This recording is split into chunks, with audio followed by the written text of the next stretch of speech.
On this episode of China Uncensored, are the Western media in China all a bunch of wusses?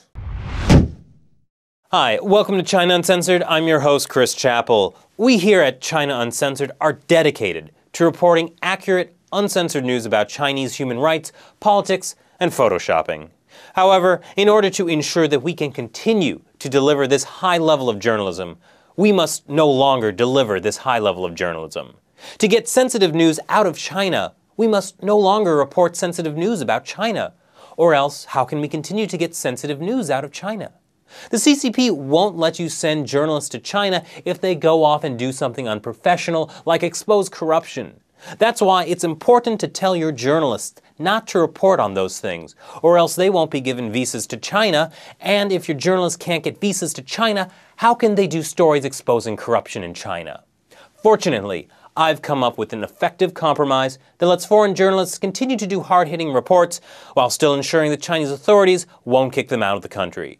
We take all these stories that the CCP doesn't like and download them into a computer. Then we take that computer and put it in a spaceship and launch it into outer space.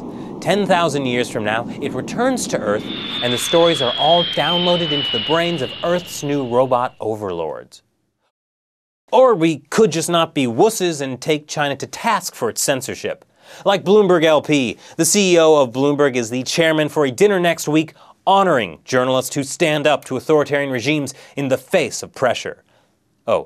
Oops, that's the wrong picture. That's the New York Times story about Bloomberg News, which is owned by Bloomberg LP, alleging they killed a report that would have exposed connections between one of China's richest men and top officials because editors were worried it would get them kicked out of China. That's a little awkward.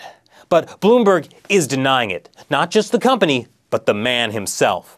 A reporter from New Tang Dynasty asked him about it at a press conference last week. That Bloomberg did not do that. The editors said that was just not the case. Nobody thinks that we are wusses and not willing to stand up and write stories that are of interest to the public and that are factually correct.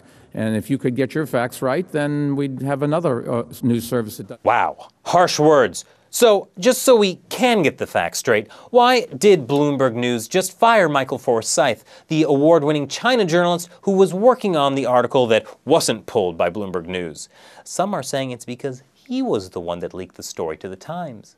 The Times must love this because they even ran a story about what New York City Mayor Bloomberg said to that NTD reporter.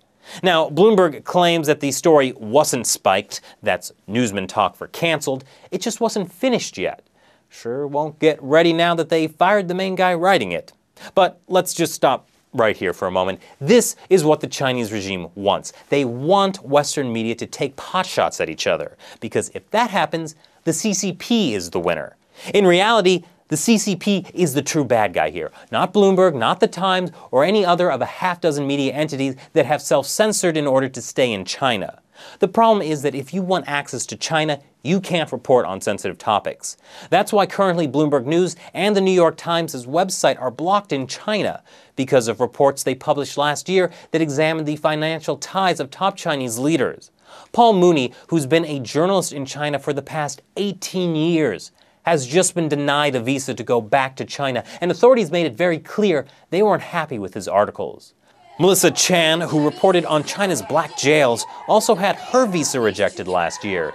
Chan worked for Al Jazeera English, which had to shut down their bureau in China because she was their only reporter, and the Chinese authorities wouldn't let them bring another one in.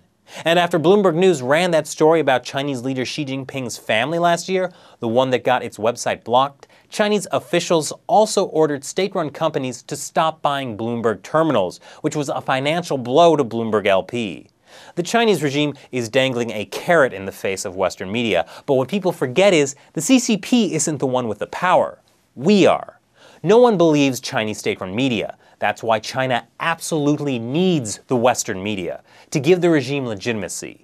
If it weren't for foreign media writing stories on how great China's economy is doing, maybe no one would believe the official reports on how great the economy is doing. Of course, sometimes those pesky foreign media report that the economy isn't actually doing that great, not to mention that the rule of law and human rights are getting worse.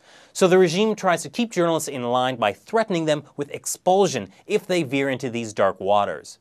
But if all foreign media collectively came together and decided that they'd had enough and won't play by Beijing's censorship rules, what are they going to do? Kick all foreign media out of China? That'd be a disaster. So much for their soft power PR campaign. It's kind of hard to be an admired global power if no one is admiring you.